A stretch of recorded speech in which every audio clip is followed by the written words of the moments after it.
La actualidad, la contingencia nos encuentra preocupados por el precio de los combustibles. El aumento duele porque golpeará todas las dimensiones de la economía, especialmente a aquellas familias con una mala jubilación. Recuerden, según la Superintendencia de Pensiones, en diciembre de 2025 la pensión promedio en Chile solo alcanzaba los 432.000 pesos, por debajo del sueldo mínimo, incluso contando las ayudas sociales. Ante la terrible noticia que ha entregado el gobierno del presidente Kast el día de ayer en el aumento del combustible en nuestro país de hasta aproximadamente 300 pesos por litro, acá se viene a confirmar que este gobierno no está pensando en todos los chilenos y chilenas. ¿Y a quiénes va a afectar principalmente esta decisión? A quienes reciben menores ingresos mes a mes, como por ejemplo nuestros adultos mayores. En ninguna parte de las propuestas paliativas para esta tremenda decisión vienen los adultos mayores. Van a seguir ganando lo mismo, van a seguir recibiendo las mismas pensiones, y donde pareciera ser que en Chile llegar a ser adulto mayor. Pero pensemos todavía más allá. La tasa de fecundidad en Chile es de 0,97 hijos por mujer y el INE pronosticó que en 2028 habrá más muertes que nacimientos. Ante un Chile que no parece proveer jubilaciones dignas para tiempos difíciles, ¿quiénes sostendrán la economía de los futuros adultos mayores, por ejemplo? ¿Quiénes nos cuidarán cuando lleguemos a viejo? ¿Hasta cuándo tendremos que trabajar para sobrevivir? Primero, el alto costo de la vida hace que haya múltiples gastos en educación, vivienda y cuidados, lo que hace que se postergue la decisión de tener hijos o hijas. Por otra parte, ha ido aumentando la participación laboral femenina, sin que hayan políticas de conciliación eficientes, ni tampoco apoyo para salacunas ni incentivos para la corresponsabilidad.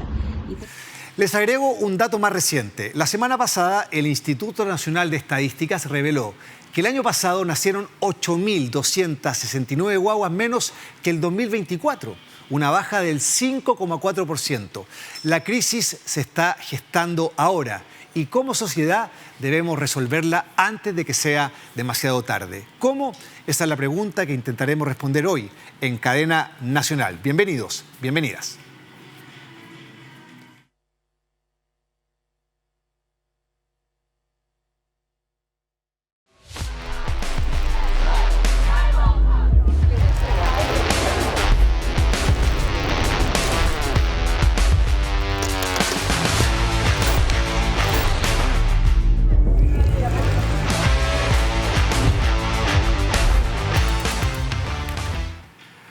Bueno, y comenzamos esta jornada de día martes acá en Cadena Nacional, como siempre, buscando instalar temas, reflexionar sobre temas en profundidad que tienen que ver y que van a impactar o que ya nos impactan a nuestro día a día como país, como sociedad, como un Chile que tiene sus días complejos, como hoy, con todo el tema del aumento en el precio importante de los combustibles, que tiene sus crisis políticas, pero que también tiene un día a día algo silencioso a veces, pero que va a terminar impactando si es que ya no impacta mucho a las familias.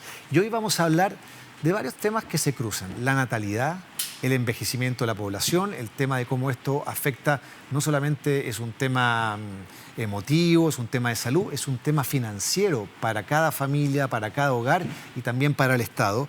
Y vamos a comenzar en este primer bloque con dos excelentes invitadas, muchas gracias, que saben mucho de los temas que vamos a tratar. Tenemos acá a Sandra Quijada. ¿Cómo estás, Sandra? Un gusto, investigadora y coordinadora del área de opinión pública del CEP. Así que algo de data han levantado y vamos a conversar. Y también con Karin Moore. ¿Cómo están, Karin? Coordinadora legal del CLAPES de la UC, que sería el Centro Latinoamericano, ¿cierto? De Políticas Económicas y Sociales de la Pontificia Universidad Católica de Chile. Más corto decir CLAPES. Me encanta que esté en estas siglas de Economía y Sociedad, porque hay gente que cree que son contrapuestas. Todo lo contrario. Todo lo contrario. O sea, lo que tenemos que hacer es que la economía sea eficiente, sostenible, pero que impacte, ¿cierto?, en la sociedad, en políticas públicas, etcétera. La primera, sí, rápida.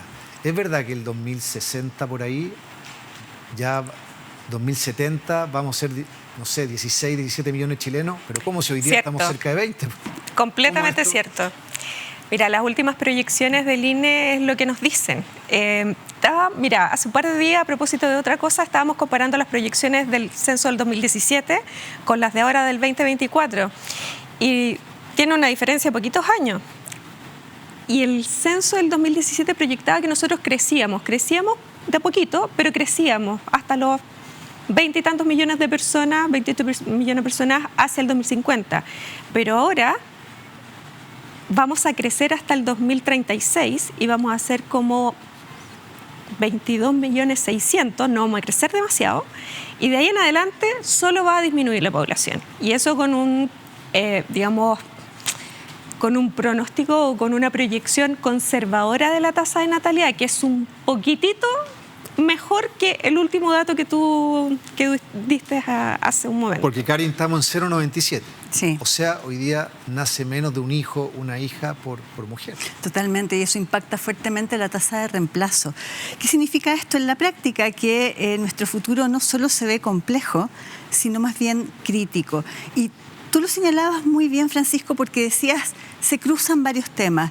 Lo cierto es que hace mucho rato que venimos enfrentando desde las políticas públicas lo que tiene que ver con la edad de jubilación, ¿no es cierto?, las pensiones puntualmente, además, salud, efectos de sostener el sistema para la cantidad de demanda que se va a generar con una población envejecida. Natalidad, en picada, cayendo exponencialmente, más de lo que incluso esperábamos, ¿no es cierto?, que es una tendencia además global, con problemas serios en la inserción de la mujer en el trabajo, que impacta fuertemente la economía, con problemas además culturales que no son posibles de revertir, como la corresponsabilidad. Todo esto, que está, como tú muy bien decías, cruzado, se ha tratado sectorialmente, cuando la verdad es que la lógica sería tener una política de Estado pro natalidad, pro familia, pro empleo femenino, pensando en tomar decisiones complejas en materia, por ejemplo, de jubilación, que son complejas desde lo político, pero son absolutamente razonables. Son muy antipopulares. Totalmente, pero son totalmente razonables si tú piensas en lo que significa hoy día tener una edad de jubilación para las mujeres en los 60 años, cuando no conversa con la realidad que vive nuestro país y el mundo. Entonces, ¿cómo no va a ser importante hacernos cargo de temas como esto, que por supuesto tienen que ver también con que el país salga del subdesarrollo? Exacto. ¿No? Fíjate que quizá hay gente que nos está mirando, más joven, y dice, bueno, oye, que latero, aquí se pusieron a hablar temas de viejos, y digamos cómo se habla directamente. Sí. Les quiero contar que son temas que los cruzan directamente, porque esta generación más joven de hoy va a ser la que va a tener que cuidar a sus abuelos, a sus padres. Hoy día la esperanza de vida de Chile bordea los 84 años, 83,7. 82. Vamos para los 83, ¿cierto? El 2030 se espera que llegue como a los 84, Sí. ¿ya? Se espera que para el 2050, o sea, pasado mañana, sea cercano a los 90. Sí. La esperanza de vida es un índice que incluye a gente que está en situación de calle. Sí. O sea, una persona que tiene acceso a una buena alimentación normal, a una salud normal, debería vivir al menos 90 años. Y eso es una tragedia financiera para el Estado y para la familia. Entonces la gente cuando dice, no, esto es un problema viejo, no, lo que tú decías, lo que decía Sandra, Cari, fíjate que 30 años van a tener que trabajar las mujeres post jubilación en una de esas. Claro. O sea, es un poco lo que decía Karin hace un rato. Según la Superintendencia de Pensiones, hoy día las mujeres se están jubilando a los 62, no a los 60, porque efectivamente ven que jubilarse a los 60 es demasiado temprano, queda demasiada vida por delante, pero más allá de esa decisión hay un problema grave en el mercado laboral, porque no estamos contratando personas con experiencia. O sea, ya una persona de 50 años es una persona que le cuesta demasiado encontrar un trabajo. En promedio se demora entre 8 meses a un año en volver a encontrarlo, si es que depende mucho de la profesión, del área en la que se desempeñe.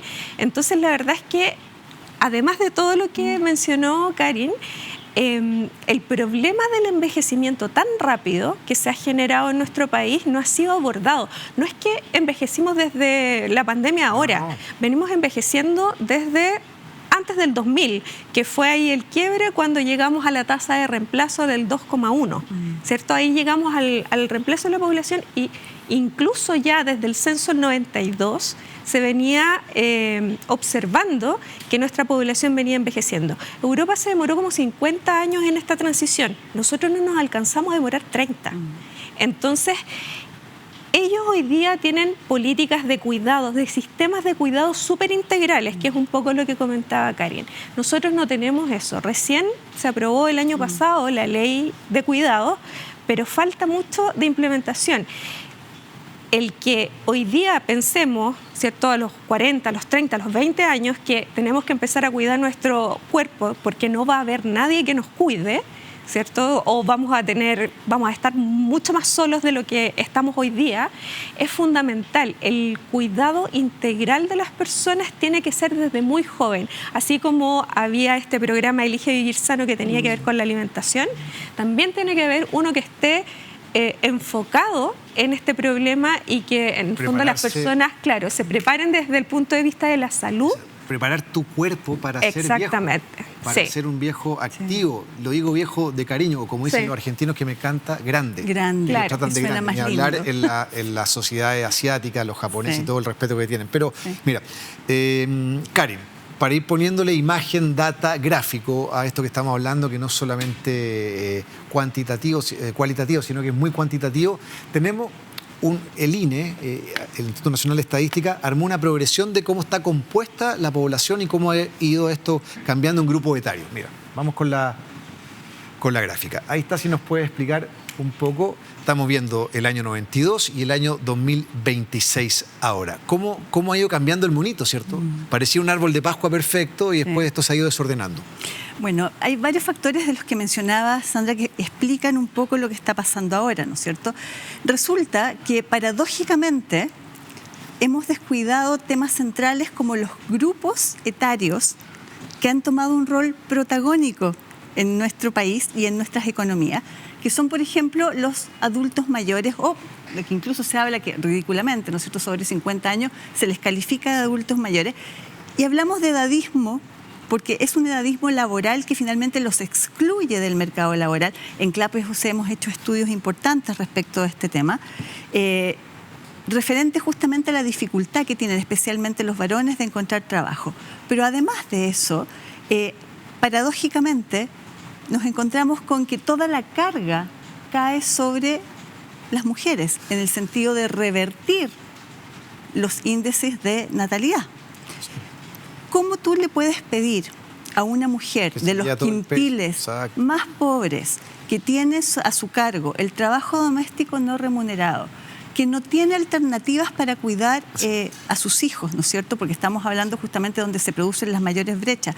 Fíjate que en los quintiles de más bajos ingresos, Francisco, el 15,3% de las mujeres no está participando de la fuerza laboral.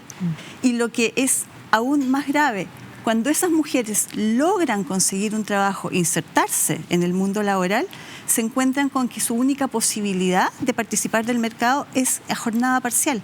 Y no es por elección, es por necesidad. Las mujeres en Chile, en Latinoamérica, somos las grandes cuidadoras. Exacto. Y lo hemos sido siempre. Y hay que ahora más encima cargarlo, oye, tengan 2, 3 hijos más, porque si no se nos cae la tasa de natalidad. O sea, es una carga que no se le puede entregar con las condiciones que hoy día existen en la sociedad. Yo hace un tiempo atrás escribí, hace años ya, una columna que justamente decía, nosotros celebramos el Día de la Madre, pero no lo apoyamos como sociedad. Sí. Las políticas de Estado han ido descuidando el tema central. Todo el peso del crecimiento económico, de nuestro desarrollo como sociedad, de nuestro tejido social, pasa por mujeres que tengan la voluntad, primero, de tener hijos y segundo, de ojalá tener más de un hijo. Porque además todos los números van en contra de esa decisión. ¿Qué te pasa cuando tienes tu primer hijo? Tus ingresos caen. Sí, totalmente. Tu carrera laboral se descontinúa. Y el tema de la ISAPRE para las mujeres. Te castiga la maternidad, todo el sistema laboral. Leyes laborales además que apuntan poco a la flexibilidad, que empujan poco la corresponsabilidad. Mira lo que pasa con nuestra institucionalidad, Francisco. Todas nuestras leyes laborales parten de la base de que la ausencia de corresponsabilidad es un dato y construyen todo un sistema de permisos, de fueros y de normas que lo que hacen es decir, tener un hijo es problema de las mujeres. Exacto. Como si las mujeres no tuvieran una pareja que contribuyó al nacimiento de ese hijo. Entonces es una situación muy compleja. Son movimientos tectónicos los que se necesitan para modificar esto, pero requieren de una voluntad política pero ¿sabes qué? Yo te diría que más que voluntad política, requieren de un cambio cultural totalmente, que no ha llegado a la velocidad que nosotros esperábamos. Fíjate que en ese gráfico que mostrábamos, el 2006, el 6,1% de la población tenía más de 65. Ahora estamos en el 20 y tanto por ciento. 21. 28. Veamos el del 2070, porque es dramático Sandra. Sí. Ya la pirámide se invirtió absolutamente. Completamente. De árbol a una bailarina ahí haciendo un giro. Sí. Mira, dentro de las causas bien importantes que se han estudiado respecto a la baja natalidad tiene que ver con una política pública que ha sido súper efectiva, que nadie quiere que vuelva atrás, que es la disminución sustancial del embarazo adolescente. Sí. Nadie quiere que una adolescente se embarace y en el fondo traiga los problemas que sabemos de vulnerabilidad y de un montón de cosas que cortan las carreras, que no pueden desarrollarse como les gustaría. Pero cuando tú ves esa pirámide invertida y ves a la mitad de la población que va a ser mayor de 60 años... Y apenas un 7% menor de 15. Exacto. Entonces, ¿tú cómo sostienes el sistema de pensiones? ¿Cómo sostienes el mercado laboral? Mucha gente dice que esto no es malo, que en el fondo no es crisis, porque tenemos que adaptarnos, porque la tecnología nos va a ayudar. Pero la tecnología no necesariamente va a cubrir todas nuestras necesidades. Entonces, probablemente no vamos a volver a un 2,1 que es la tasa de reemplazo. De hecho, el mismo INE para esas proyecciones lo que usa y dice es que más o menos desde el 2050 en adelante deberíamos rebotar la tasa de natalidad a 1,2 hijos por mujer, pero eso tampoco es suficiente. O sea, ya con ese dato llegamos a una pirámide completamente invertida. Imagínate si mantenemos el número que tenemos hoy. Va a ser muchísimo más angosta en la base. Y es un dato que en realidad supera a muchos países del mundo. Este es un problema global, no es solo un problema de Chile. El problema que nosotros tenemos es que toda esta transición, que en otros países se demora mucho tiempo, acá se ha demorado mucho y se sigue, muy poco. Y se sigue demorando, cada vez se acelera más. Entonces, aquí lo importante, ¿cierto?, es que desde ya nos empecemos a preocupar de cómo vamos a financiar más adelante, cuando tengamos ese nivel de población, cómo vamos a financiar la PGU, por ejemplo, que es una política social prácticamente universal, ¿cierto?, cómo vamos, la cantidad de especialistas nuevos, distintos, que vamos a necesitar. Ya los pediatras se van a tener que reemplazar por personas que en el fondo se dediquen a cuidar a los adultos mayores. Las maternidades, de hecho, hay algunas en varias clínicas que se están transformando en otras salas. De hecho, también en los colegios va a empezar a pasar que van a quedar grandes para la población de niños en edad escolar. Entonces, hay mucho de los efectos que genera la disminución de la población y el envejecimiento acelerado. ¿Qué tipo de servicios, por ejemplo, que va a tener que ofrecerle a la población? Claro. Por decirte una tontera, hoy y en lo último ha habido todo un desarrollo de la entretención en las plazas, que ¿a quiénes apuntan? A los niños, obviamente. El 2070 las plazas van a tener que ser de otra forma. Quizá ya no necesitamos juegos de niños, vamos a necesitar juegos o activadores de actividad física para los adultos mayores. O sea, es un cambio total. Mira, doble clic en la realidad Chile. Vamos región por región. Dos gráficos.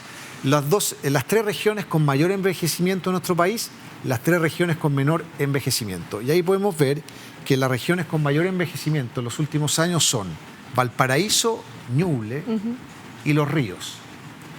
¿Cierto? ¿Por qué? ¿Hay alguna explicación, Cari, a esto? ¿Esto es coincidencia o no? ¿O tiene que ver con cierta lógica? Porque cuando yo veo, que la vamos a ver después, las regiones con menor envejecimiento, hay una explicación que sí es lógica, que tiene que ver con el tipo de actividad que se hace y también con la migración. Pero en este caso, las que más envejecen. Yo creo que en parte, y esto no obedece a un estudio que hayamos hecho desde CLAPES-UC, sino más bien a lo que he leído en la literatura académica, parte de lo que explica también el envejecimiento acelerado en ciertas zonas versus otras, y que pasa, como tú muy bien decías, con temas de migración, temas vinculados al clima, que no es menor, ¿sí? Y a la actividad laboral. Hay un gran desarrollo en todas esas zonas de actividades laborales que tienen mucho que ver con la salud expuesta de las personas a la intemperie, a trabajos que son además de carga y sobrecarga pesada, que muy probablemente también generan un deterioro acelerado de esa población. Ahora, si tú piensas que en cada una de esas zonas muy probablemente también nos encontramos con una población que está fuertemente impactada por decisiones respecto de la natalidad, por estas mismas razones. Tú dices, qué curioso, el clima es uno de los factores que afecta más a las mujeres. Y ese es un elemento que también hay que considerar para efectos de las decisiones reproductivas. Volvemos a las decisiones de cuidado, los problemas constantes de acceder a servicios de cuidado. Todo esta concadenación de factores termina impactando las decisiones por las que pasan también la natalidad, el desarrollo laboral y el acelerado deterioro de la salud de las personas. Vimos las 3 con mayor envejecimiento. Vamos con las 3 regiones con menos índices de envejecimiento en nuestro país. Ahí están. ¿Y cuáles son? Obvio. Norte. Tarapacá, Antofagasta, Atacama. Y aquí, Sandra, me parece que esto se vincula con el tipo de actividad, mucha minería, y con la migración. Completamente. De hecho, Tarapacá, que es de las regiones más jóvenes, digamos, si es que lo podemos llamar así, tiene prácticamente un 45% de nacimientos de madre extranjera. Entonces, si es que no tuviésemos la contribución de las madres extranjeras en esa región no contaría con ese índice de envejecimiento. O sea, aquí una prueba más de que la migración tiene muchos aspectos positivos, a mi juicio la mayoría de ellos. Claro, entonces, ¿cuál es el problema? Cuando llega las madres migrantes, ¿cierto? Vienen con sus propias, vienen con su cultura y en sus países se tiene más hijos, pero el problema es que rápidamente, ¿cierto? Se contaminan, por decirlo de alguna manera, con... se adaptan a la realidad de su entorno. Claro, exacto. Entonces, ¿qué pasa? Que sí, desde su país venían con 2, 3 hijos, pero llegan acá y dicen, ya, tengo uno más y no más, porque veo que no alcanza, porque tengo problemas de cuidado. Hay una cosa bien particular, Francisco, que se toca súper poco, que tiene que ver con el cuidado y la sala cuna. La sala cuna es cierto que es un factor que puede ayudar mucho a que se equipare el tema del cuidado de hombres y mujeres. Pero hay un tramo de edad que no estamos mirando, que son los niños en edad preescolar. Esos niños salen al mediodía. ¿Dónde los dejamos? ¿Quién los cuida? Sí. Vamos al after school, pero no todos pueden pagarlo. Entonces, claro, en Chile existe un programa que se llama de 4 a 7, ¿cierto? Pero es para el sector público y no todos los colegios públicos tienen este programa. Ha ido creciendo en el tiempo, es cierto, pero si queremos de alguna manera, ¿cierto?, que motivar que las familias, ¿cierto?, las parejas tengan hijos, tenemos que cubrir estos baches, esto que no estamos mirando. Además, Sandra, que son problemas multifactoriales, porque, por ejemplo, cuando se instauró la jornada completa, ya en la escolaridad, que se pretendía proteger un poco más a los niños, liberar un poco a la mujer de la carga esa de no poder trabajar porque tenía que dedicarse al cuidado, y se fueron así los índices de obesidad infantil. Sí. Porque uno piensa, bueno, es que los niños van a hacer deporte. Eso pasa en el 5% de los colegios de nuestro país que tienen una infraestructura para eso. Pero los chicos, mucho más tiempo sentados, ya no llegaban a la casa, a jugar a la calle, lo que sea. Y hoy día somos el primer país a nivel latinoamericano en obesidad infantil, el segundo a nivel LATAM después de México, y somos uno de los 20 países con mayor índices de obesidad a nivel mundial. ¿Puedo complementar lo que decía Sandra, Francisco?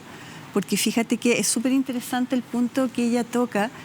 La última encuesta del 2024, la ENUD, la encuesta que mide, ¿no es cierto?, el uso del tiempo, hace un registro bien impactante respecto de la carga de corresponsabilidad, lo que hablábamos hace un rato atrás. Una mujer con hijos pequeños dedica 7 horas de su tiempo al cuidado de esos hijos. ¿Y un hombre? 2. Listo. ¿Sí? Entonces, ¿cómo no va a impactar en el fondo en las decisiones sobre tener hijos, ¿no es cierto? El avance de la natalidad, sobre la carga laboral que pueden soportar o a la que pueden acceder las mujeres, sobre el desarrollo de los cuidados, datos tan relevantes como esto, ¿no es cierto? La corresponsabilidad ha sido un desafío sostenido en el tiempo, al que esperábamos llegar más rápidamente en términos de asimilación social, pero no ha sido así. Ahora, a eso súmale que la encuesta Bicentenario, también del 2024, dice que la población mayoritariamente considera que la mayor dificultad o el elemento más influyente a la hora de decidir tener un hijo es que esto impacta directamente en el trabajo femenino. Si tú piensas que ahora una familia no se logra sostener económicamente con el trabajo de uno solo de sus componentes, ¿cómo no va a ser relevante avanzar en estas políticas públicas? Y no las estamos abordando. Y te comento algo porque uno podría pensar de una manera directamente proporcional numérica, bueno, pero ese problema se va a acabar porque como van a haber menos niños, van a haber menos niños que cuidar. Pero ¿quiénes cuidan a los adultos mayores? Generalmente Exactamente. la familia. Las mujeres. Las mujeres. Se va a dar vuelta. No Le hago una pregunta que no tiene que ver con nada ideológico, no tiene que ver incluso con su opinión personal sobre la migración, sobre el control de la migración. Una pregunta estadística, y las dos saben mucho de data. Las políticas migratorias restrictivas, al final, van a terminar pegándole a la natalidad. Sí. De todas maneras. Sí.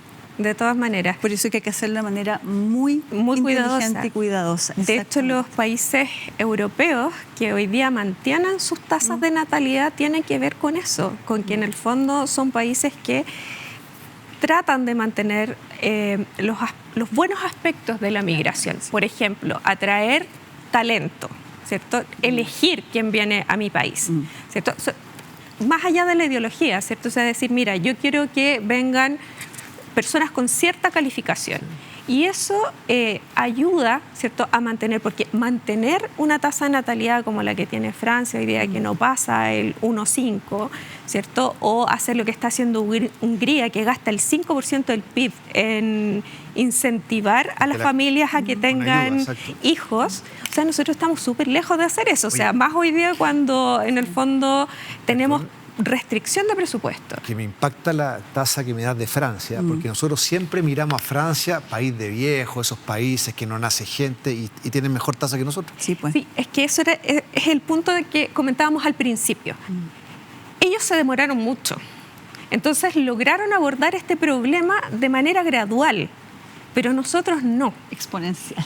Nosotros lo hicimos demasiado rápido, ¿cierto? Entonces no nos alcanzamos a dar cuenta. De hecho, hoy día, por mucho que nosotros estemos conversando de este tema en profundidad, no es un tema que preocupe demasiado. O sea, digamos las cosas como son.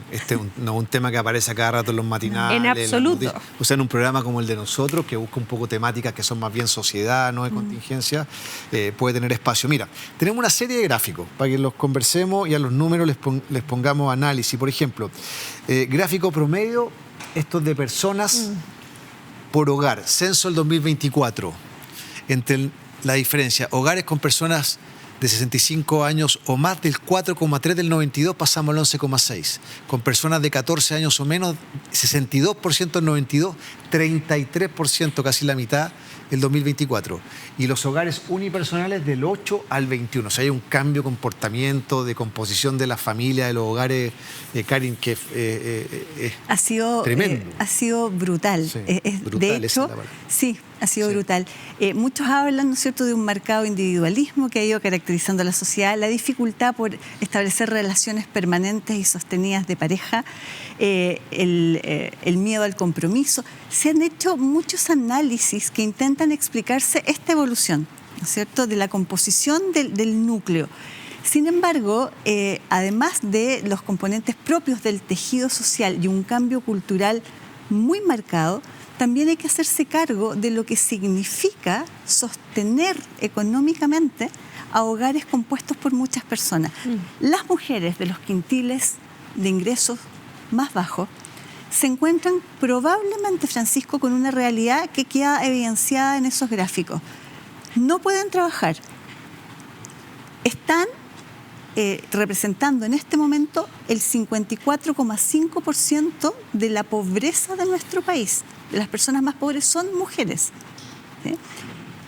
A esas mujeres se les exige que cuiden a sus hijos porque no tienen ni red de colaboración y apoyo, ni acceso a sala cuna, ni acceso a los niveles que vienen después de la sala cuna, porque la sala cuna son los 2 primeros años, pero y después vuelves a la casa. Es complejo lo que tú decías hace un rato, Sandra. Y además le estás exigiendo a esas mujeres que cuiden a sus padres, madres, tíos enfermos, personas con discapacidad y que realicen las labores de cuidado doméstico y trabajo no remunerado. Si tú tomas esto, es insostenible en el tiempo. Ahora, me quedo dando vuelta, Sandra, a tu dato. Hungría, Sí. el 5% del PIB. ¿Cuánto 5% gastaremos del acá PIB? en políticas de fomentar la natalidad? No, es que o sea, es que algo que específicamente sea pro natalidad. Real, o sea, apoyo, todo un paraguas social en el fondo alrededor de eso. Es que hay cosas, como decía al principio Karin, lamentablemente este es un problema que es integral y no hay una coordinación que en el fondo diga, a ver, acá necesitamos este pool de políticas públicas para que esto funcione, y no existe esa coordinación. Entonces tenemos el programa 47 que apoya, ya tenemos los subsidios que son los subsidios de la trabajadora. Claro, los familiares, el cuidado de la sala cuna, ¿cierto? Pero en realidad, claro, veíamos en la campaña presidencial que decíamos ya un bono, y la gente decía ya, pero un bono no sirve para nada. No es que no sirve para nada. Puede servir. Hay un montón de otras medidas que tienen que ver con impuestos, por ejemplo. O sea, Hungría tiene una cantidad de exenciones tributarias. Para quienes tienen hijos. Claro, dependiendo de la cantidad de hijos, en la medida que tú tienes más hijos, las exenciones son más grandes. Te dan un acceso real a la vivienda también, digamos, asociado al número de hijos que tú tienes. Entonces, acá lo que tenemos, ¿cierto?, es un descuento que te hacen en el impuesto a la renta por la educación de los niños, pero eso sería todo. Positivo, estratégico, mirar hacia adelante, no solamente el tema del diagnóstico, que es preocupante, porque esto va a ir empeorando si es que no se toman medidas reales. Me das el caso de Hungría, 5% del PIB, toda una estructura para apoyar la natalidad, ¿cierto? Para apoyar a las madres, en el fondo que exista una posibilidad de que no sea un problema tener hijos. ¿Qué otros países lo han hecho bien en esto? ¿Dónde hay ejemplos que uno podría mirar como ¿Portugal? modelo? Portugal, por ejemplo, ¿qué es lo que ha hecho? Portugal ha abordado el tema desde el punto de vista de la corresponsabilidad, poniendo medidas que apuntan directamente. Primero, que los padres sí se tomen el postnatal, ¿sí? Que ese postnatal tenga una duración mayor, que además económicamente no sean castigados por el hecho de tomarse ese postnatal. Perdón, y hoy día es castigado en determinados sectores socialmente. O sea, el hombre que se toma el postnatal es casi flojo. Está, O sea, ni siquiera flojo. Es peor aún. Es que no puedo decirlo. No lo podemos decir, pero sabemos de qué estamos hablando, ¿no es cierto? Y es objeto de bullying. Y es como, ay, por Dios, ¿cómo te vas a ir a la casa? Bueno, yo creo que Portugal, Islandia, Finlandia son países que han tomado decisiones importantes en términos de generar cargas económicas de beneficio para ambos padres, en el sentido de que no se les castiga ni a uno ni a otro, y los tiempos están equivalentemente repartidos en la participación de la crianza, al menos el primer año. Además hay bonos, se busca el fortalecimiento o el gancho para que tú sientas que el nacimiento de un hijo no va a significar, primero, una pérdida de ingresos para la familia, para los padres que lo tienen. Segundo, que no va a sacar a ninguno de los progenitores del mercado laboral, que es probablemente la mayor preocupación de cualquier profesional que quiere tener un hijo. Y lo otro, que también me parece que es fundamental, han trabajado fuertemente en estos 3 casos en el sistema de cuidados. Es clave, no solo para los hijos, también para las personas dependientes por enfermedad o por edad. Y ¿sabes qué? Hay un tremendo desarrollo profesional de oficio, de que hoy día muy poca gente lo hace, muy poca gente sabe, como que se mira. Yo trato de vincularlo a cosas porque alguien tiene que pagar la fiesta. Ya, no es llegar a decir subamos los impuestos para que se financie esto. Aquí tiene que haber un resultado en la última línea del país, si nosotros fuéramos una organización. Entonces, ahí hay una oportunidad de negocio, de un desarrollo de talento, de desarrollo de preparar a la gente, capacitarla para saber cuidar a la gente que no es valente, que cada vez va a ser más por lo que hablábamos de la proyección de envejecimiento. Claro, o sea, ahí, por ejemplo, la ley que se aprobó el año pasado, que tiene que ver con este sistema integral de cuidados, además de tener el registro de cuidadores y cuidadoras, lo que hace es capacitar a las personas que antes lo hacían como podían y de acuerdo a lo que creían que era lo mejor. Hoy día reciben cierta capacitación. El problema es que la cobertura de eso es muy poca todavía y no necesariamente profesionaliza la labor. Sigue recayendo en las mujeres, como decía Karin, pero además hay otra cifra que es bien interesante que tiene que ver con la encuesta de discapacidad y dependencia. Del 8% más o menos de personas dependientes que nosotros tenemos en el país, de dependencia moderada y fuerte, tenemos como un 12% que no recibe cuidados. Entonces, y del resto, el cuidado lo reciben desde la familia. ¿Y quién es de la familia? Las mujeres de la familia. En el CEP hicieron, dentro de los estudios que han hecho, hay un gráfico, me ofrecen acá, del número ideal de hijos. Sí. ¿Y eso qué? ¿Cómo se busca ese factor? ¿Cómo llegan a un número? Ahí lo vamos a ver. Mira, la pregunta es bien simple, ¿cierto? Es un poquito distinta a la de la encuesta Bicentenario. Y la verdad es que lo que dice es, ¿cuántos hijos cree usted que es el ideal para una familia? Y ahí lo que se responde es que estamos justo en la tasa de reemplazo. 2. ¿Uno o dos? Ya. 2. El ideal es 2. ¿Cierto? Que es más o menos lo mismo que sale... Eso responde la gente. Eso responde la gente. Entonces... Que no significa que los va a tener. No, en absoluto, sino que es el ideal. Ahora, la encuesta Bicentenario, en contraste, pregunta cuántos hijos le gustaría tener. Y el número es más o menos igual. Entonces... Lo que uno dice, ok, entonces tenemos una luz de esperanza, porque en el fondo si las familias tuvieran las condiciones que están frenando esta decisión, ¿cierto? Probablemente podríamos avanzar un poquito en la tasa de natalidad, pero para eso tenemos que asegurar condiciones para que las mujeres tengan los hijos más jóvenes. Hoy día, la mayor cantidad de hijos, digamos, de primeros hijos, se tienen entre los 30 y los 34 años. Entonces, ya para tener un segundo hijo, ¿cierto?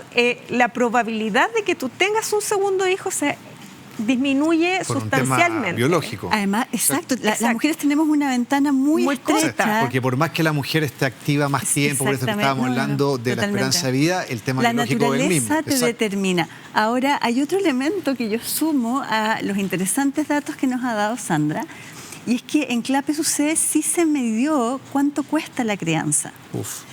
Y la dicen verdad, que el kilo guagua está muy caro, esa es como la frase. Tal cual. Y lo cierto es que una familia promedio, más bien de los quintiles, ¿no es cierto?, más bajos, tiene que contar solo en la primera etapa, desde el nacimiento de ese hijo, con 350.000 pesos mensuales. Y eso puede llegar hasta 700.000 pesos en las etapas de educación superior de ese hijo. Entonces, si tú lo piensas, cuando tienes un sueldo mínimo como el que tenemos en Chile, cuando tienes pensiones como las que tenemos en nuestro país, cuando tienes las mayores tasas de desempleo que hemos tenido históricamente, ¿no es cierto?, salvo el periodo de la pandemia. El desafío para cualquier familia al pensar en tener hijos es demasiado gravitante. Les cambia la vida y todos sus recursos irían destinados a poder mantener este hijo 1, claro. Porque ni decir del hijo 2. Hablaste de sueldo mínimo. Mira, ni siquiera me voy a poner ambicioso. Que hiciéramos un catastro entre familias que entre el ingreso familiar juntan 1,5 millones, 1.600.000 pesos. Que no son muchas familias en la realidad de nuestro país. Empieza a sumar. Porque no cuadra. este niño que vale 400 lucas más o menos es un niño que salió todo perfecto, no hay Totalmente. ningún problema de salud. Exacto. Esa familia tiene que comer, esa familia tiene que vivir en algún lado. Olvídate de entretención, de vacaciones. Los traslados. Que además, Un piensa- diseño de Muy ciudad, caro. que, perdona Sandra, que no colabora con Si el... la mamá trabaja furgón escolar, Sí, es que no tengo plata para el furgón escolar, Claro. entonces tienes que ir a dejarlo tú, entonces no podéis trabajar. No. Nos queda poco rato y el segundo bloque está directamente relacionado a esto, pero con el tema más bien de los comportamientos y biológicos. ¿Por qué tenemos menos hijos? ¿Por qué nos emparejamos menos? Es muy interesante, pero volviendo a la data un poco más dura y objetiva. Esto podría incitar a un cambio en la estructura, por ejemplo, de cómo viven las familias que antes eran solo en situaciones populares, pero que ahora esto se puede ir extendiendo. ¿A qué me refiero? Familias donde viven más de una familia en una misma vivienda, donde se empieza a vivir más comunitariamente, por ejemplo. Eso ocurrió en otros países para que exista una red de apoyo en el fondo.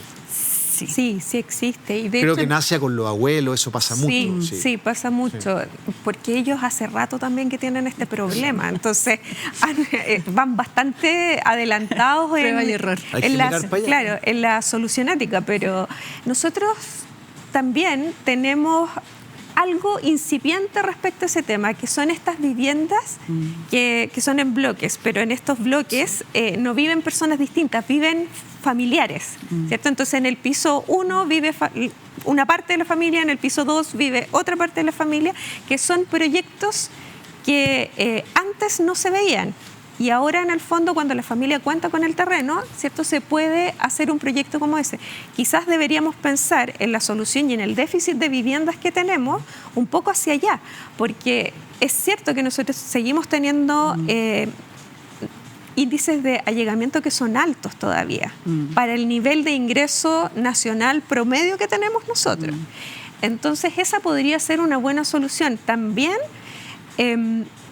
está la idea de, que se hace en otros países también, de generar estos condominios de adultos mayores que tienen sectores comunes, ¿cierto?, pero que básicamente su espacio propio es mucho más pequeño, pero la cocina la tienen en común, ¿cierto?, los espacios de esparcimiento son comunes. Entonces, ese tipo de proyectos probablemente también son una buena oportunidad de negocio a desarrollar más adelante, más allá, por ejemplo, de los Suite Seniors que hay disponible ahora, porque, claro, eso Muy está caro. disponible para personas de altos ingresos, Totalmente. pero estos proyectos tenemos que pensarlos para las personas que son más vulnerables y que se quedan tan solas. Karin, Hay un tema vinculado a lo, que Cerremos estaba, contigo. sí, a lo que estaba diciendo Sandra. Me parece que volvemos al inicio de nuestra conversación. Las políticas públicas no se están haciendo cargo de elementos esenciales, urgentes. Si tú me preguntas, Francisco, ¿qué política pública, dentro de las que ya son gravitantes, es cosa de ver los diarios, ¿no es cierto?, economía, seguridad, ¿qué política debería tomar la vanguardia y además ser la prioridad para un gobierno? Política de fecundidad. No estamos haciéndonos cargo de todo lo que impacta las tasas en caída en materia de fecundidad, con todo lo que hemos conversado: pensiones, salud, el impacto en el PIB, el gasto fiscal se nos va a disparar. O sea, vamos en una espiral que no le hemos dado la urgencia ni la importancia que merece. Pero mira algo más: las familias jóvenes a los que queremos motivar para revertir esto que nos está afligiendo, actualmente chocan con una política de vivienda que es absurda. ¿Qué joven hoy puede ser dueño de una propiedad?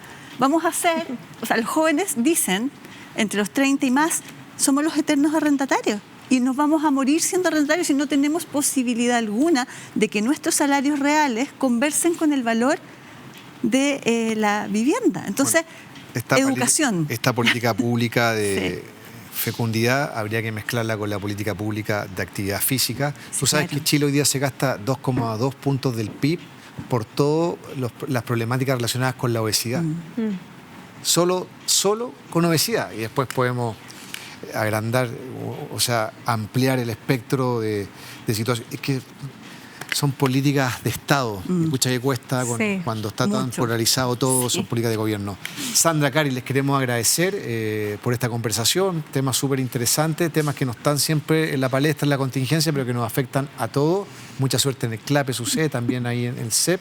Y la invito, y a ustedes también que están en la casa, porque en el otro bloque vamos a hablar, es que me encantó cómo lo puso acá mi editor, vamos a hablar con María Teresa Barbato, experta en emparejamiento, pero esto no tiene nada que ver con Tinder, no, esto tiene que ver con data. Ella es bióloga, Sí. es PhD, es doctorado en este tema.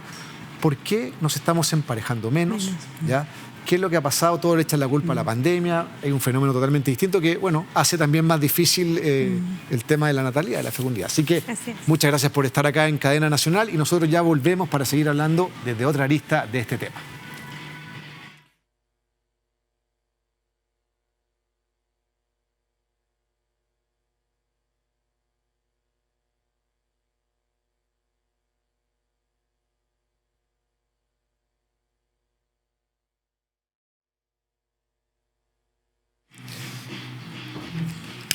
Bueno, seguimos profundizando, haciendo ya ahora triple clic en este tema de la natalidad, de la crisis de natalidad en nuestro país, del envejecimiento de la población y también de las relaciones humanas, que son al final lo que terminan por determinar nuestros comportamientos. Y para hablar desde otra perspectiva ahora, estamos con María Teresa Barbato. ¿Cómo estás, María Teresa? Tú eres bióloga. Yo soy bióloga. Eres doctora en PhD. ¿En qué lo hiciste? En complejidad social. En complejidad social. Y eres, además, que me encanta, ¿cómo es la cuenta?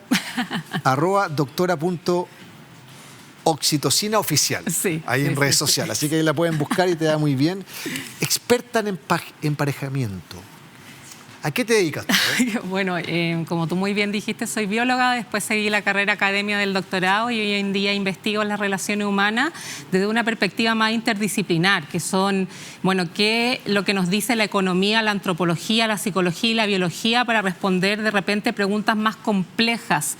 En este minuto yo investigo la funcionalidad, por ejemplo, del amor, el emparejamiento, qué intuiciones tenemos los humanos para elegir una pareja en vez de otra. No elegimos de manera random, o sea, hasta los compañeros de trabajo. Si yo te digo, oye, hagamos un asado, quiero hacer algo, uno elige quién le cae mejor que otra persona y eso también predice mucho de cómo nos vinculamos. El año pasado sacaste una mención honrosa dentro de los mejores libros de difusión científica del año. Sí, no, Extraordinario. Ahí súper está. feliz porque... La biología del match. La Además, biología del hiciste match con las nuevas tecnologías, con lo que pasa. A ver, hablaste de amor recién. En Sí. este mundo digitalizado, de relaciones un poco transaccionales, muchas veces en términos de a través de una aplicación hacer match, etcétera, ¿hay espacio para el amor todavía? El amor que entendemos como la construcción de una relación duradera. ¿Cómo lo viven los jóvenes especialmente?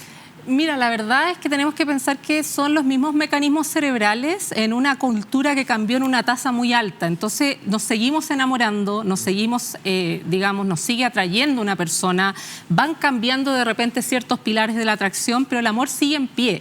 Lo que pasa es que de repente lo que hemos entendido como amor en una metafísica jerárquica de lo que es el amor como en fin en sí mismo, no es lo que demuestra generalmente la neurobiología del amor o la ciencia del amor. El amor es una emoción compleja, resuelve ciertos problemas vinculares, pero no nos resuelve quizás los problemas colectivos o la vida como creíamos. Viendo un poco lo que tú has escrito, lo que haces, conversando ahí con el equipo, en el primer bloque vimos que una de las razones de la baja de la natalidad era este tema cultural de que cuesta mucho tener un hijo, que no hay apoyo a las grandes sostenedoras de una familia que son las mujeres, que es muy pesado en todo orden de cosas ser madre, etc.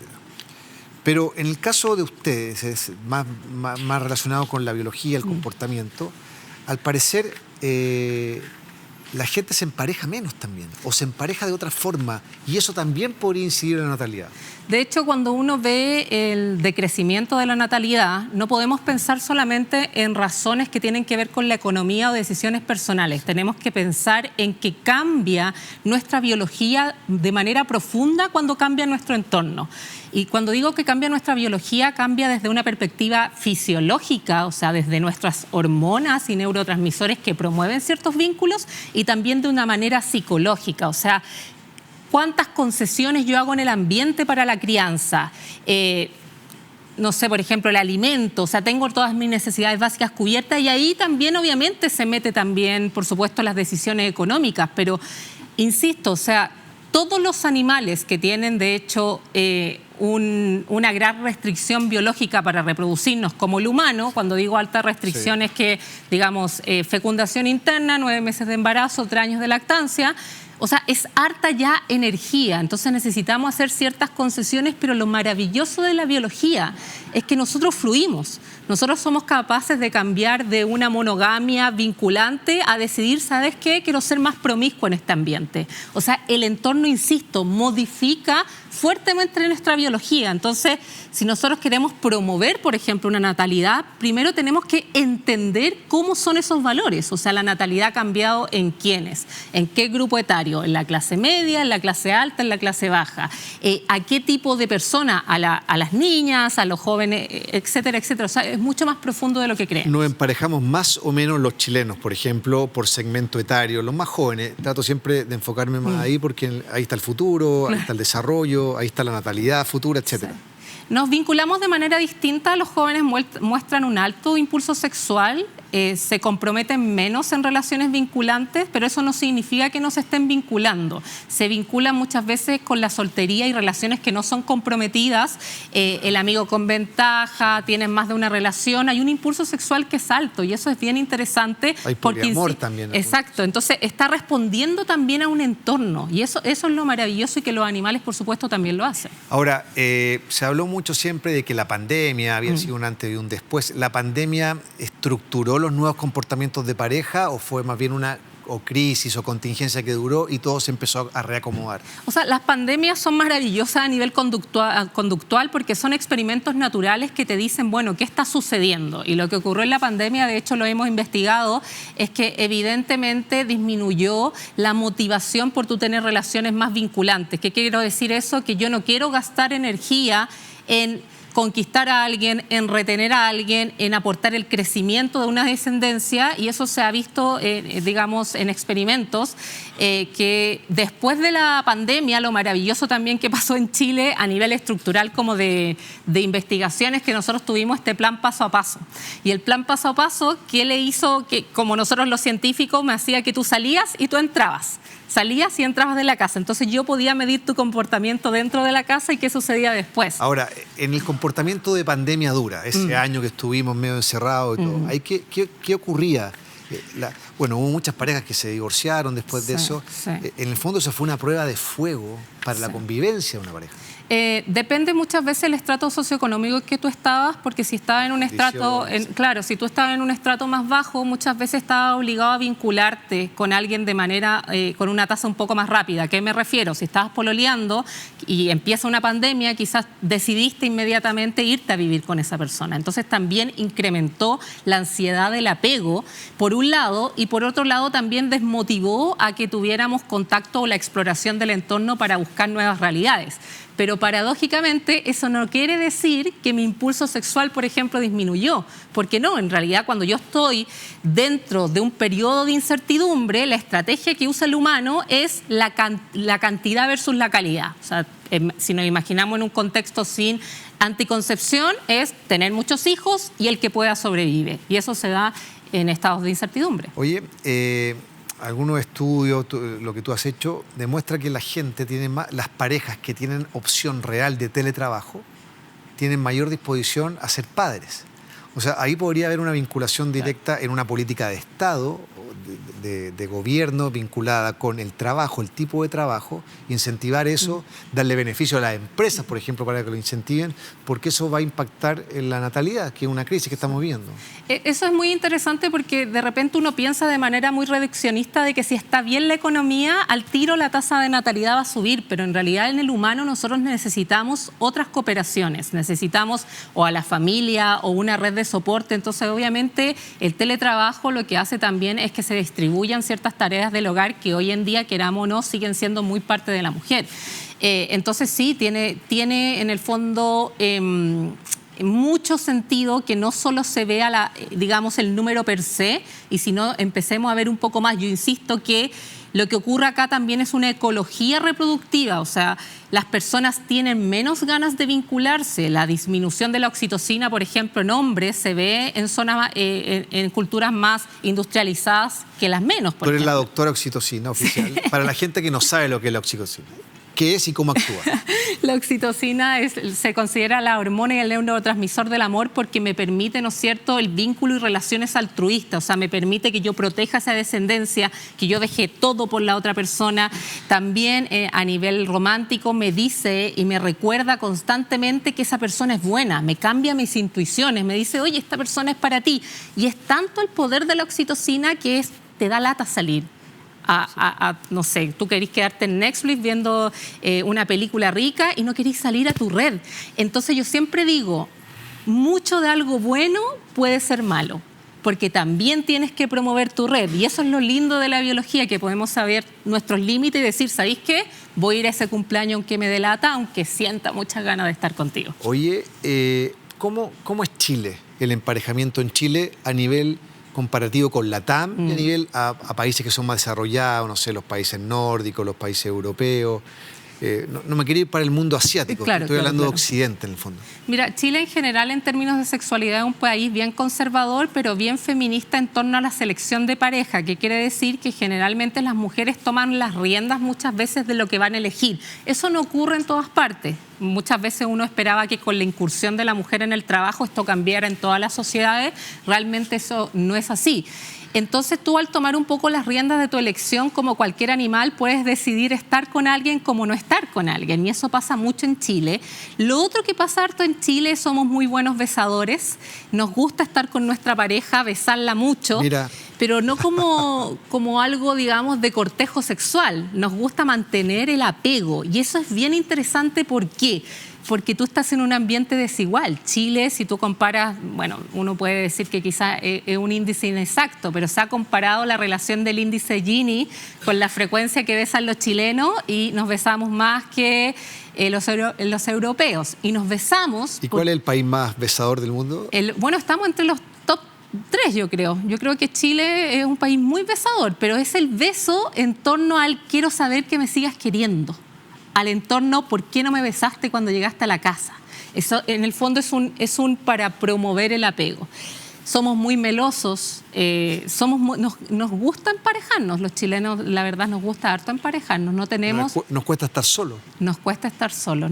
Es que al final el estar solo en un contexto más evolutivo, más biológico, el sentirte solo más que el estar solo produce dolor físico. O sea, pero esto que tú me dices choca, por ejemplo, con esa lámina que veíamos en el primer bloque de la conformación de los hogares. Claro. Y que cada vez han aumentado los unipersonales. ¿Eso tiene que ver a veces con incapacidad de relacionamiento, que no tienes la opción, o es de encontrar una pareja, de estar con alguien de manera sostenida, o tiene que ver con un gusto ¿sabes qué? Quiero estar solo, porque tú me dices, no, que nos cuesta estar solo. Claro, lo que pasa es que nosotros igual estamos promoviendo, y sobre todo las personas... Yo siempre digo esto, aunque suene muy fuerte, cuando uno toma la decisión de estar soltera, siendo, por ejemplo, mujer, uno va a gastar probablemente un 70% más en la economía del hogar. Sí, hay un tema de eso, práctico, pero también uno toma decisiones de empezar a ampliar también otros vínculos, o sostener los vínculos familiares o de amistad que uno tenía, y ahí también se ve el amor. O sea, eso es importante, no es como que dejamos de amar sin tener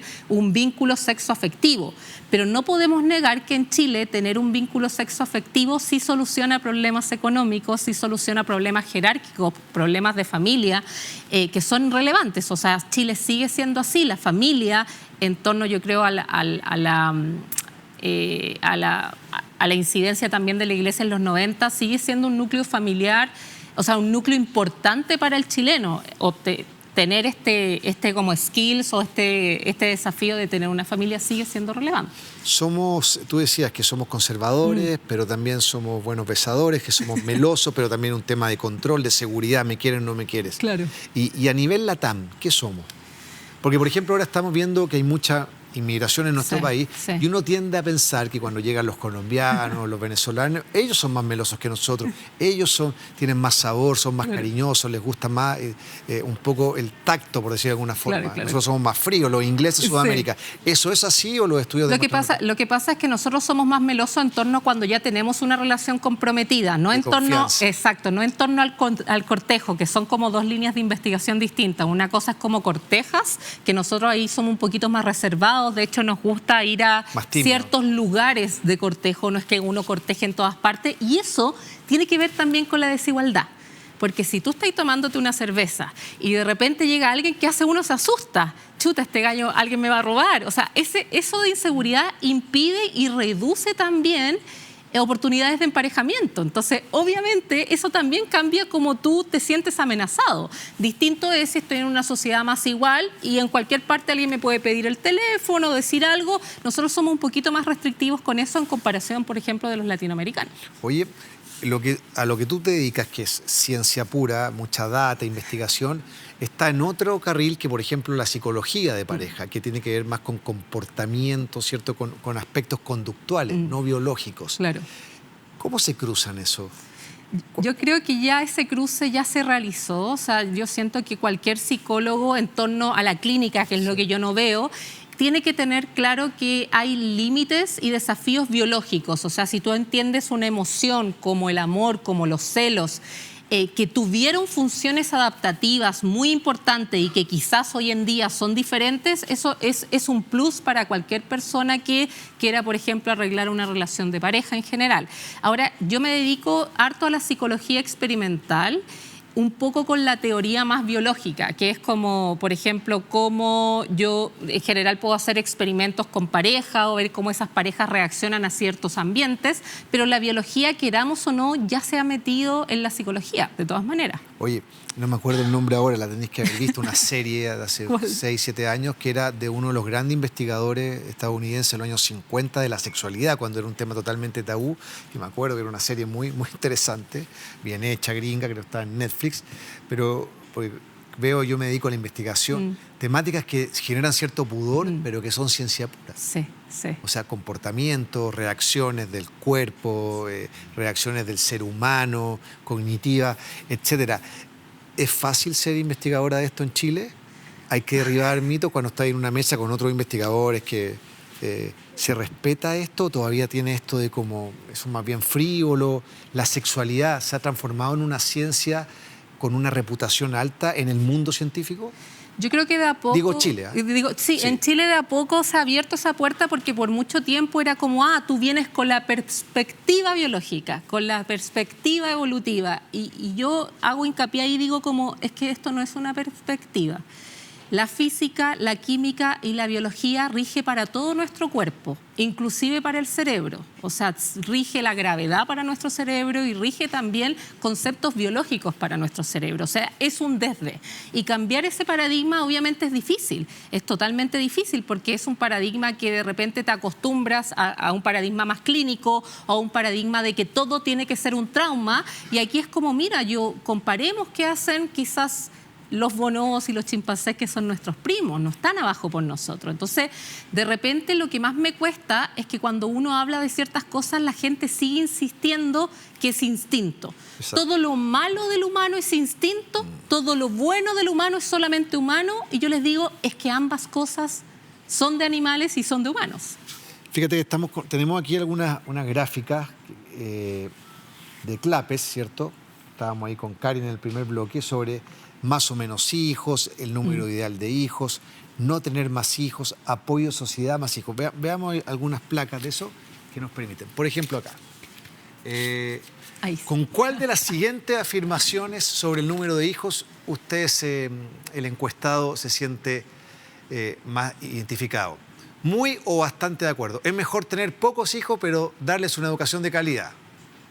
todos muy de acuerdo, obviamente. Hoy en día es mejor tener pocos hijos porque no se puede confiar que el matrimonio dure para siempre. Mira, eso es interesante porque eso tiene que ver más con estructuras tradicionales, en que los hijos se vinculan al matrimonio. Exacto, exacto. ¿Cierto? Y de hecho me parece muy interesante también la primera, porque habla un poco de esta estabilidad que necesitamos en nuestro entorno como animales para decir, ¿sabes qué? No es solamente el tener el hijo, sino es ponerle energía también en la crianza, y para eso uno necesita estabilidad. La azul es 2009. Perfecto. La amarilla 2004. Entonces, por ejemplo, en la segunda, 2024, perdón. Entonces, en la segunda, por ejemplo, bajó de un 52 a 48 esto de que dicen mejor tener pocos hijos porque no se puede confiar que el matrimonio dure para siempre. Claro. O sea, ahí hubo también un cambio Claro. que no se asocia a que solo se puede tener hijos o hijos felices en matrimonios que duran para siempre. La tercera, las parejas que tienen muchos hijos no pueden darle la atención y comunicación que necesita cada uno. Mira cómo se disparó en la actualidad, por las condiciones, por la dificultad, lo que hablábamos en el primer bloque, lo complejo que es para una mujer. La 4, en general las personas con muchos hijos son más felices que las personas con pocos hijos. Mira cómo cambió. Menos gente cree eso. Sí. Bueno, y una frase también que algunos amigos que no tienen hijos dicen, es que los hijos están, ¿cómo se dice? Sobrevalorados. Sobrevalorados. Sí, es que al final yo creo que también hay información y hay más conciencia, no solamente del costo biológico, que insisto, el costo biológico hace que nuestras motivaciones cambien. Si yo estoy en un mundo estresado, mi ciclo ovulatorio cambia fisiológicamente. O sea, es así. Y en los hombres también. Esto es una cosa, no es de uno u otro. O sea, y afecta al deseo. Todo. O sea, al final eso es lo importante, entender este fenómeno, insisto, como un fenómeno de ecología reproductiva, donde tiene que estar la ciencia básica explicando todas estas motivaciones y no solamente reducirle, insisto, a decisiones personales, de repente moralmente mitificadas, que las mujeres no quieren. Pero ¿por qué viene el no quieren? ¿Qué está pasando? ¿El hombre realmente quiere también? O sea, ¿qué está ocurriendo? Y lo otro es como también desmitificar ¿qué pasa si la gente está teniendo menos hijos o la gente que tiene un hijo se está preocupando de su crianza? Eso es algo sumamente positivo. O sea, la cantidad versus la calidad te habla de una sociedad sumamente evolucionada. Entonces, insisto, nosotros podemos entender muchas veces nuestros patrones, pero tenemos que entender también como humanos que nosotros somos capaces de cambiar desde la promiscuidad hasta la monogamia estricta si el ambiente lo requiere. Desde tu disciplina, desde la biología, ¿por qué hay una crisis de natalidad?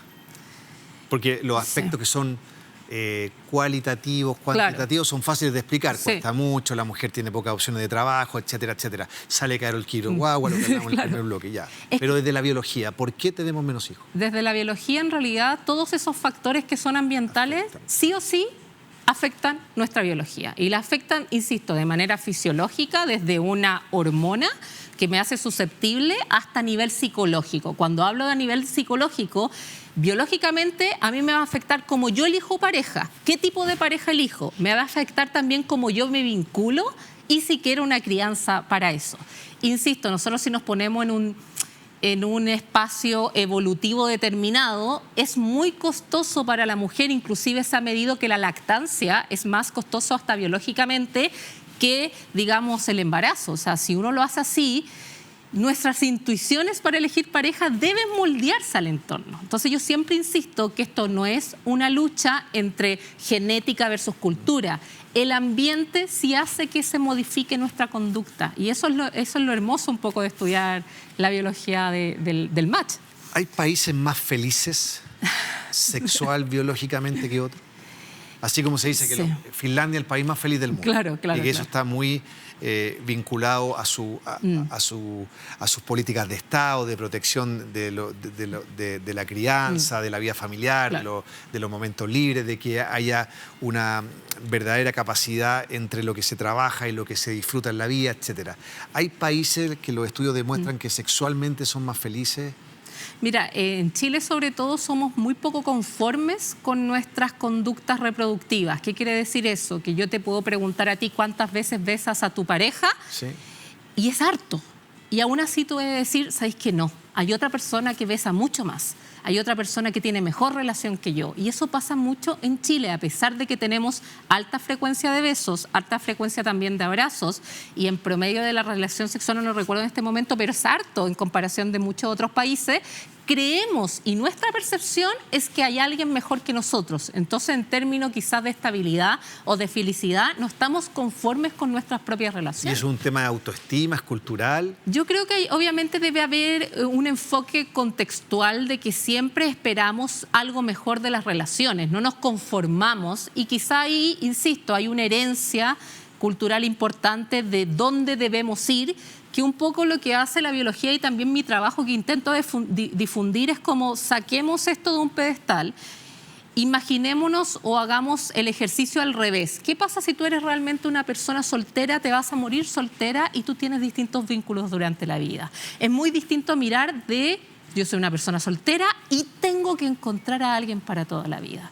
Cuando tú tienes ese pedestal, todo lo vas a encontrar malo o todo lo vas a encontrar insatisfactorio. Vamos con otra gráfica, ahí me ofrece la producción periodística, del cuarto para arriba, me dijeron. A ver. A ver. ¿Cuál era Motivo- el azul? ¿Me repetís sí. cuál era el azul? ¿El año del azul? El azul el 2009 y la amarilla el 2024. Entonces, no está seguro de contar con su pareja por mucho tiempo. O sea, se disparó. De 22 a 30, es el cuarto de abajo para arriba. Obvio, Sí, lo que hablábamos delante. Sí.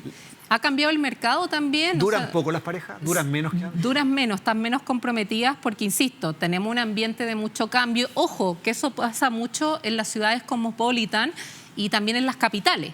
En los fenómenos isla y en las regiones, las parejas probablemente se mantienen más estables porque yo conozco el fenómeno isla, conozco dónde ir a comprar, conozco al vecino, pero en Santiago la cosa es distinta. Mira, había uno, no estoy casado, no tengo pareja estable. El año 2009, el 22% contestaba eso, ya el 27%, o sea, la gente Sí. se casa menos. Se casa Ahora, menos. igual son cientos de miles las parejas que se casan al año. La gente se sigue casando, lo que La pasa se- es que dura menos. Eso también intento desmitificar, o sea, la gente sigue teniendo relaciones, sigue casándose, se sigue, a pesar de que la tasa de natalidad es baja, cuando tú ves ciertos estratos más bajo y más alto, la gente sigue teniendo hijos, pero sí es una realidad que la clase media emergente está priorizando otras cosas, y ahí, insisto, está el fenómeno antropológico de la mujer, de la incursión de la mujer en el trabajo, de que la mujer ahora elige también y prioriza otras cosas, y eso no es algo malo. Los animales, te voy a poner el ejemplo del lobo marino.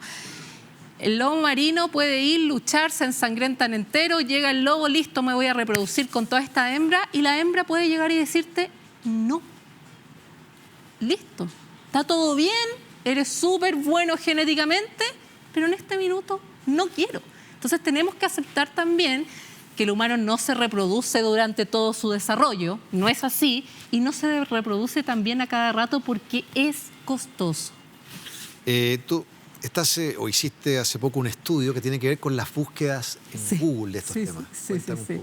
Oye, eso fue muy interesante, fue un estudio bien interdisciplinario porque usamos una técnica que se usa en marketing de impacto causal, donde las empresas buscan lo que hacen los consumidores, y nos empezamos a dar cuenta que teníamos una encuesta, ¿no es cierto?, de motivaciones hacia el porno, motivaciones de corto y largo plazo, y dijimos, ¿y por qué no vemos lo que está buscando la gente en torno al amor y al sexo en periodo, aprovechando este plan paso a paso, en periodos que la gente está dentro de su casa y afuera de su casa? O sea, la inmediata pospandemia. Exacto. Y nos empezamos a dar cuenta que las personas aumentan, ¿no es cierto?, la búsqueda de sexo, aumentan más que en una estación normal, digamos, en un aumento, le aumentan harto la búsqueda de sexo pospandemia. Cuando ya salimos en septiembre 2020, se dio el vamos, habían hartas búsquedas en torno al sexo. ¿A qué te refieres búsqueda de sexo? ¿Buscan pornografía? ¿Buscan servicios relacionados con el sexo? Generalmente las búsquedas de la categoría sexo abren muchas palabras, Sí. pero tiene que ver todo más con el sexo casual e inmediato y menos con el amor. Y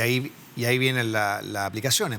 Por supuesto que en sí. un o momento sea, era Tinder. A propósito, murió el creador de Tinder ayer o anteayer. no, de OnlyFans. O de OnlyFans, perdón. Bueno, salieron Tinder, OnlyFans y todas estas... Sí.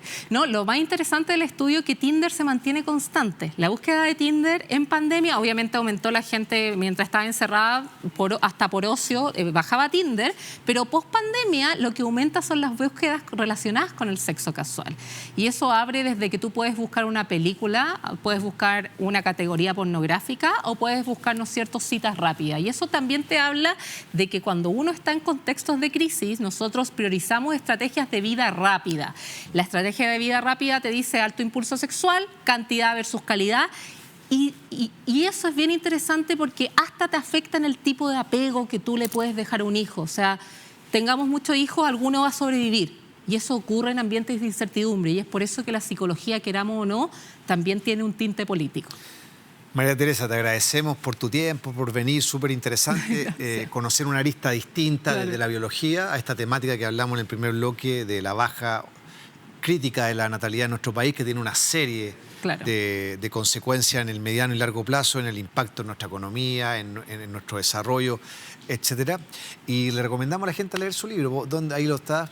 Que se lo ofrezcas a la gente en términos de con qué se va a encontrar y dónde lo puede encontrar. Bueno, en todas las librerías del país está La biología del match. Es un libro de difusión científica. Yo encuentro que de repente me excedí un poco y es bien denso, pero ahí usted va a aprender un poquito de los mecanismos, de cómo se estudia también el amor hoy en día y de lo importante que es saber del amor, porque usted lo escucha en la cultura pop constantemente, pero es frustrante que no sabemos lo que es y cómo se estudia. Así que se va a encontrar con un gran libro de difusión científica. María Teresa, muchas gracias por venir y a todos ustedes, como siempre, gracias por acompañarnos. Hoy día un tema ciudadano, un tema país, un tema que nos va a afectar, que ya nos está afectando, pero que nos va a afectar mucho en el mediano plazo. Todo lo que tiene que ver con la natalidad, el envejecimiento de la población y cómo nos emparejamos, cómo amamos, cómo nos relacionamos con nuestras parejas los chilenos. Así que nos vemos mañana a las 22 horas acá en Cadena Nacional. Que estén muy bien, ¿ah?